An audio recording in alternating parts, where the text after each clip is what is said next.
So good morning, YouTube.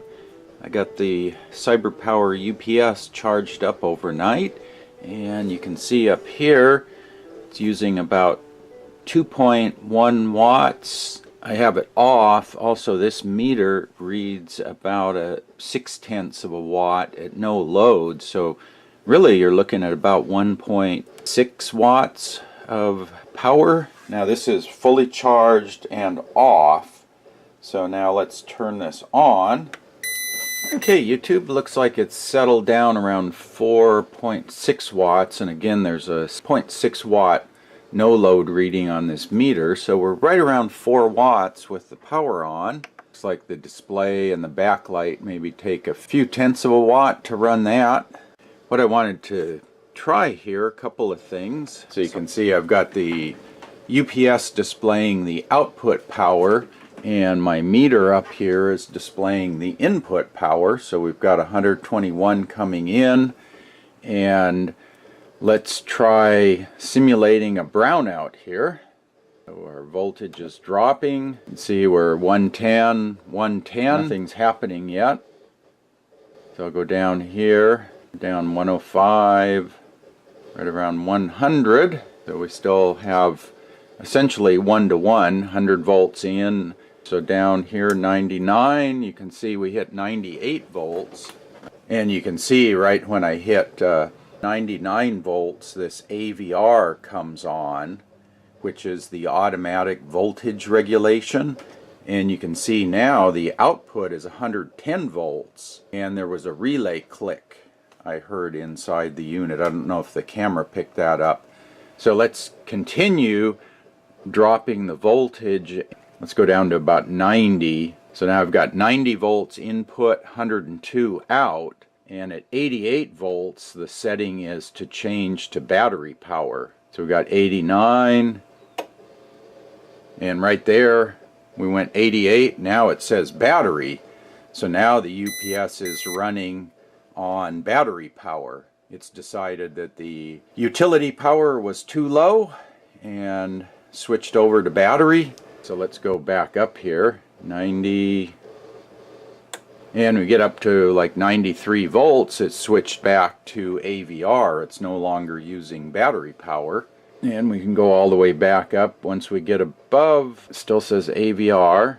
Seems to be a little hysteresis in there. Now at about 105, it switched back over to straight through power. It's no longer has the AVR. And now what we can do is you can actually go above 120. So this would simulate like a power surge. I think it was 139.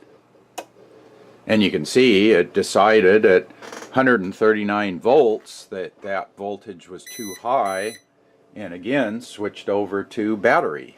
So that's pretty neat. So we can drop back down here. Yeah, so it looks like that works. So it just has the single voltage tap, kicks in around 100 volts and boosts it up about 10%. And then when you hit about 88 volts, it cuts over to battery power. So there's just the single tap. Okay, yeah, so if you figure the recharge time on these for full discharge, so I did 50 minutes at 50 watts. That works out to about 42 watt hours if you do the math. And an 8-hour recharge would be about 5 watts that they plug back into the battery. And they were using probably about 6 or 7 watts when the battery was charging, so that's pretty reasonable. You figure the overhead of the charger.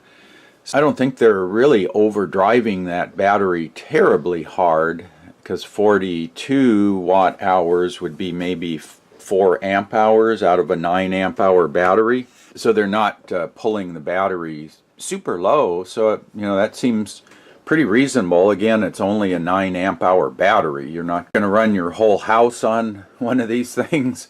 I think what I want to try is running a bigger load. This is an infrared heat lamp. I'm set up here for my higher power discharge test. So over here off to the side I've got my infrared light. I want to keep it kind of point it away from the UPS since it gets hot. And I've plugged into the wall. We've got 121 volts, 121 on the output, 60 hertz. There we go. That matches the power of the bench supply reading.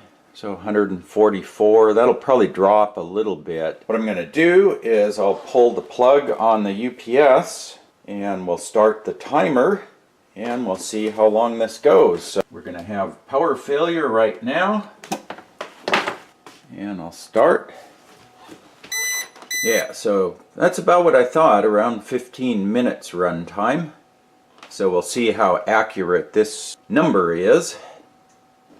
Okay, we're about halfway through, 8 minutes and counting, and that's saying about 8 minutes to go. We might hit 16 minutes here. So I'll get back when we get down to the last minute or so.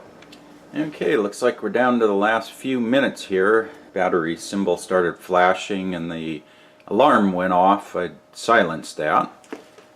There's still heat coming out of the heat lamp right there. It's hot. Wow, it's running this one a long time. Ah, there we go. About 1845 on 140 watt load. I say that thumbs up on that inverter.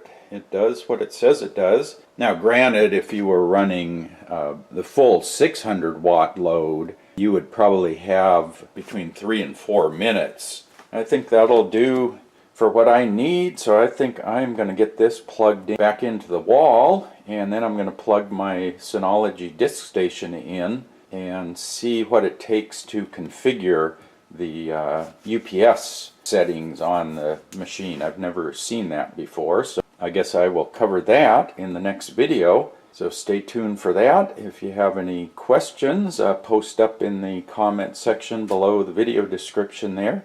And as always, thanks for watching. See ya.